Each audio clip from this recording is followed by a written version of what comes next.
Today I want to talk about a topic that's very dear and near to my heart, and that is the lost art of spontaneity. As children, we just behaved however the fuck we wanted to behave in the moment. And when you really think about it, someone who's a good speaker, someone who's charismatic, somebody that everybody admires, these tend to be people who people admire socially, let's say. These tend to be people who are spontaneous in their actions and in their speech and in their behaviors. Remember when we were kids? You just did what you wanted to do in the moment. If you were hungry, you would say, "I'm hungry," or you would run to the kitchen and find some snacks. As we become adults, our energy fields become blocked. We start to develop this so-called higher self and this lower self. And we're constantly in a battle between this higher self and lower self. We're always in conflict.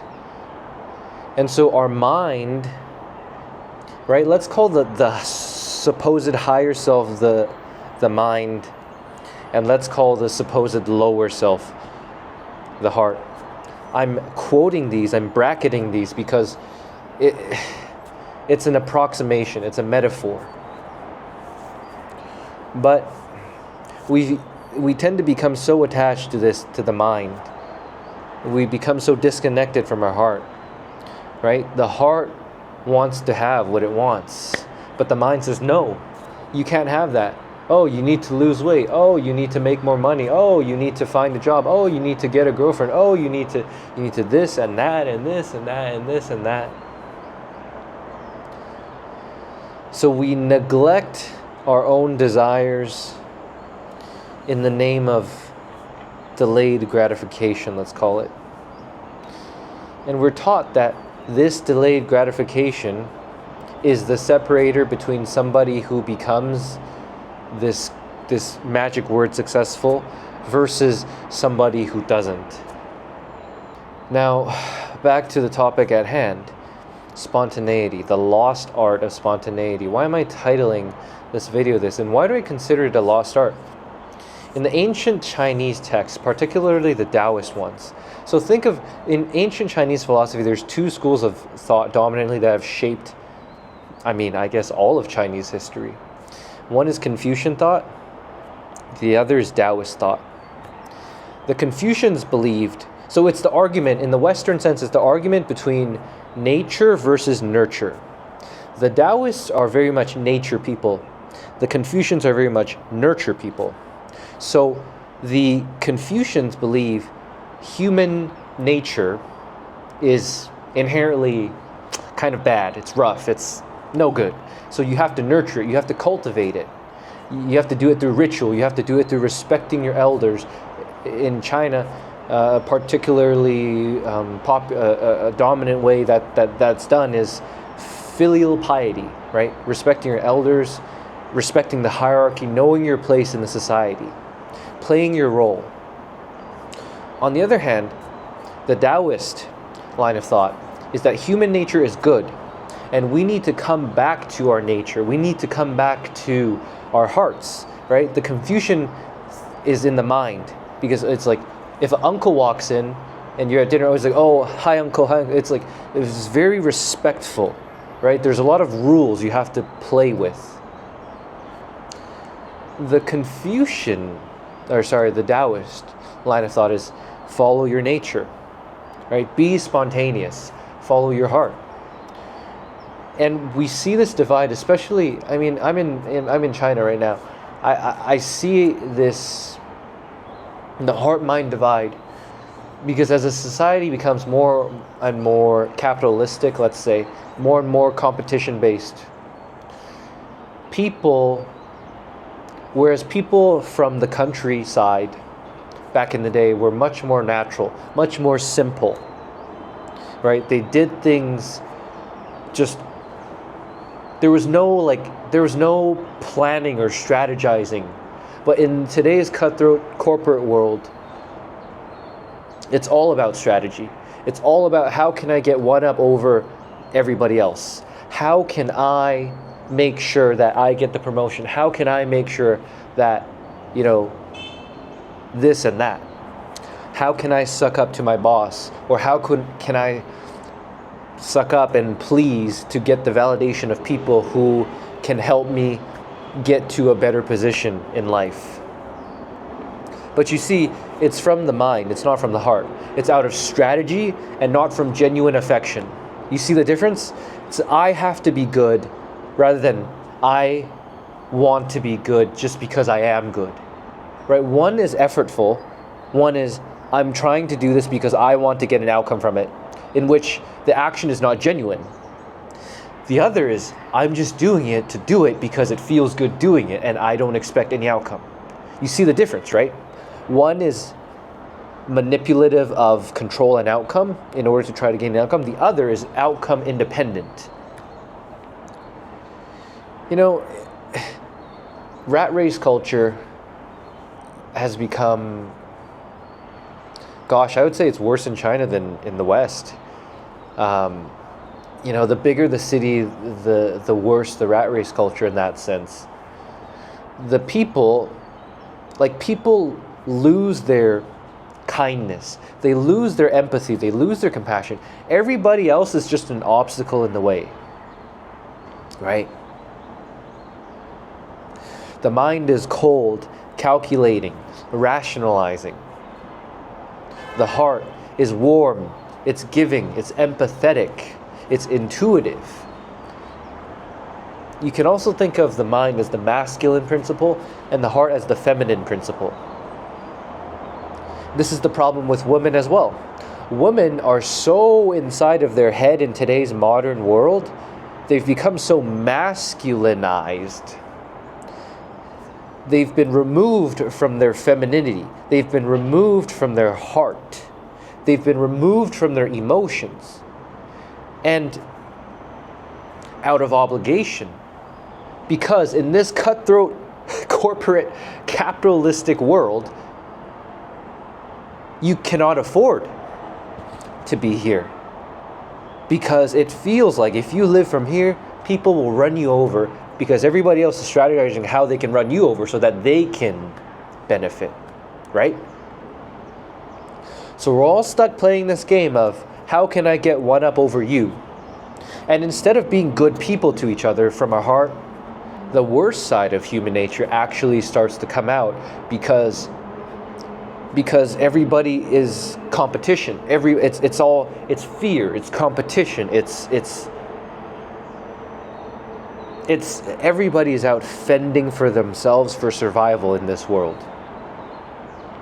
It's competition rather than cooperation. And the only thing keeping people in line are the rules set by the system, set by the matrix, if we'll call it that. And so you remove the goodness of human nature from people, not because they never had it in the first place, but because you've conditioned them that the only way to survive and to fight for themselves in this cutthroat world is to literally fight and survive. Is to fight and fend for themselves and compete in this cutthroat world. That is the world we've created. Now I'm saying all of this and I want to tie it back, right? The lost art of spontaneity.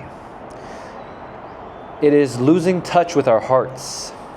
Losing touch with what it really means to be human, right?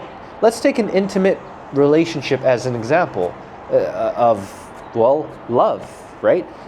That is the peak of when this, like, love is irrational, right? You drop everything just, to be with that other person. It's like love brings out the craziness in people. The worst side of you and the best side of you comes out. But that is what it means to be human, right? A human is allowed to completely express themselves in their unhindered, unblocked, uncastrated, unrestricted, unprohibited. When the energy flow of a human being's spirit and heart is unblocked, everything comes out. And honestly, it's like, if you've repressed this, if you've repressed the feminine, if you've repressed the heart, for years and years and years and years and years. When it finally comes out, it will come out in the craziest of ways. You will be crazy. You will act in ways that are absolutely non-rational and crazy. Why? Well, you've pushed it down for years and years. It's just like a pressure cooker, right? You want to add pressure, add pressure, add, keep adding pressure. Well, at some point, the pressure is going to blow the top off and fucking explode. Spontaneity has become a lost art because I firmly believe that the lack of spontaneity in the modern human is the primary reason that there is so much anxiety, so much depression, so much lack of meaning and purpose, and so much general unhappiness. We live in the most prosperous time materially in all of history, and yet, why does it seem like everybody's reminiscing over the nostalgic times and trying to go back to when times are simpler? It seems as if everybody is unhappier now than ever. And the bottom line is that we spend too much energy worrying about shit that doesn't even matter.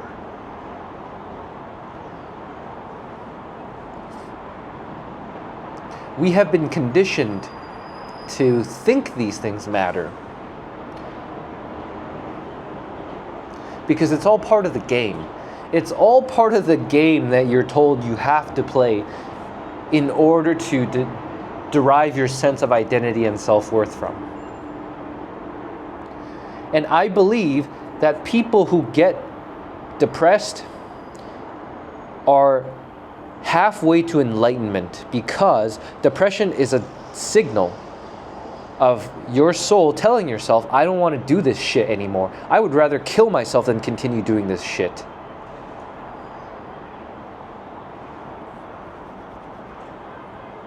And that is a deep, deep, deep, deep, deep spiritual insight. Because you realize what you've been told you need to be running around doing, to spend your life running around, spend 50 years of your life running around doing, you realize none of that shit actually matters. And your soul is tired of pretending like it does. But it's a very isolating feeling, right? Because it's not a feeling that many people can understand, in the sense of, because so many people are still asleep, if you try to tell them, yeah, I feel really down and I just like, I can't get myself to, like, they won't understand. Why is it so isolating? It's because people don't understand, because they have not gone down to the same depths.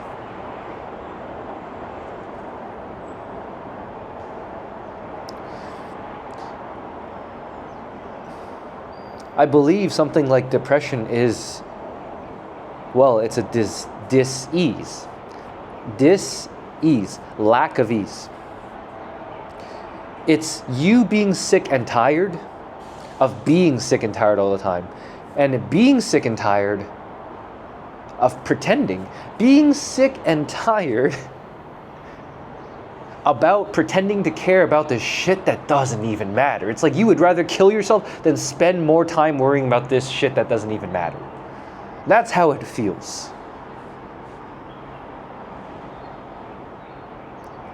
And I'm telling you the way back. It's like, why did I'm not Christian, but I believe that all religions point to the same thing. Okay, so I like to use whatever scripture, whenever I can, that is relevant to teach the point. Okay, why does Jesus say to enter the kingdom of heaven you have to be like a child again? You have to become a child. Lest ye become like a child again, ye cannot enter the kingdom of heaven. Because the child has that spontaneous state. The child has not been tainted by adulthood. The child still has their purity. And that purity is the spirit. The spirit inside the child has not yet been tainted by the trauma of trying to be an adult in this world, of following the social structures that tell you, oh, you are this, this is who you are, and because this is who you are, you can only act in this way. Right? As children, why do we role play so much? Why do we like to pretend we're astronauts, firefighters, police officers, princesses, knights, race car drivers? Why do we love to pretend as a child? Because we realize we can be anything, and it is only up to our imagination. As we get older, we get conditioned of, oh no, this is who you are. Oh, your grades are bad? You're gonna be a nobody.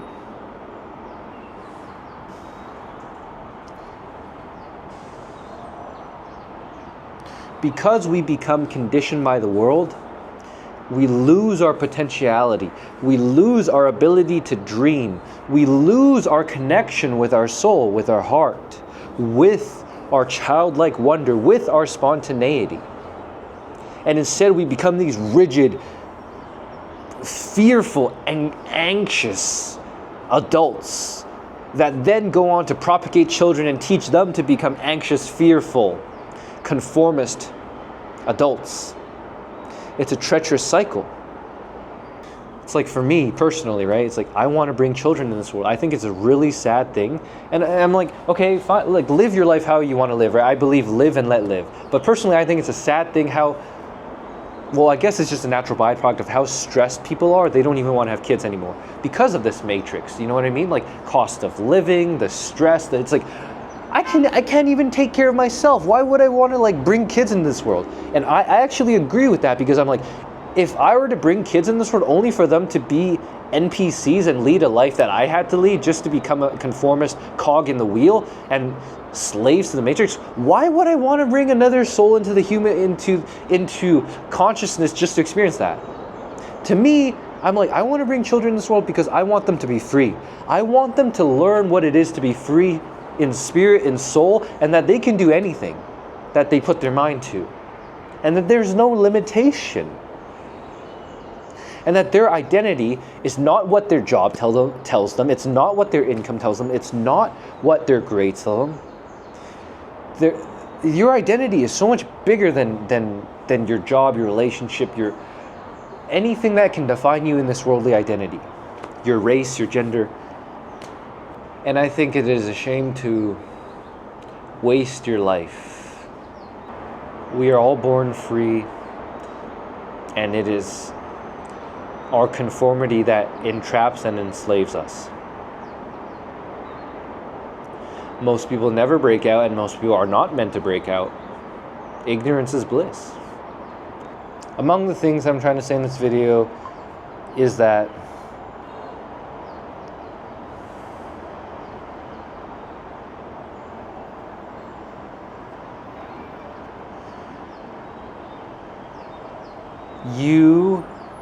if you want to discover a full and a rich life,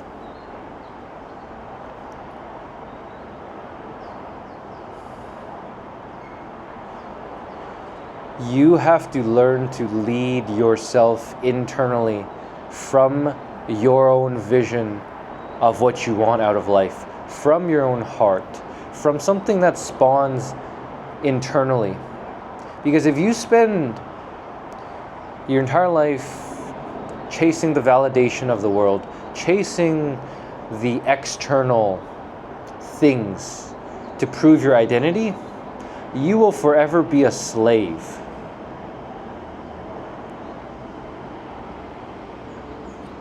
The only way to set yourself free is to realize that you are already free, and to live life from that state of internal freedom.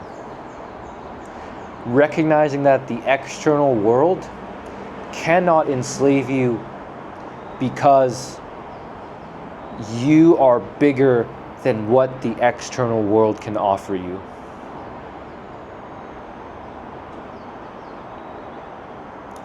Everybody tries to journey out. They try to journey out into the world, achieve big things. Few people are willing to journey within, to go within rather than without. To go within and discover the the true treasure that lays hidden.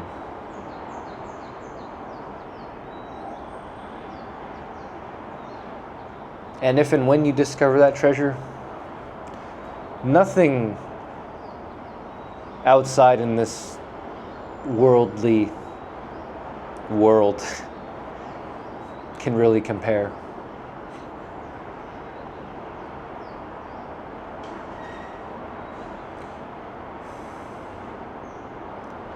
The only thing that matters is love.